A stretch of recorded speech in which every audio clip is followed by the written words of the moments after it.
Ayun po mga ka-vlog, finish na po ang aking chicken teriyaki. Yan po ang gawa ni Tess Sulicar Canyabano, ang kanyang nakasarap-sarap na chicken teriyaki. Pwede din naman kayo gumawa dyan sa bahay nyo ng chicken teriyaki. Pwede mga ka-vlog. At simple lang.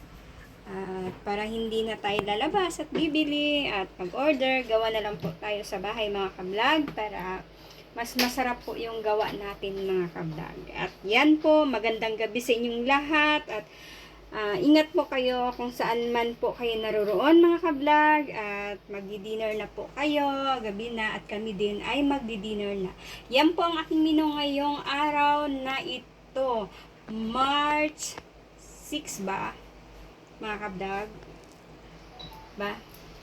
At yun ay magandang araw sa inyong lahat at magandang gabi. Maraming salamat. Bye-bye. God bless.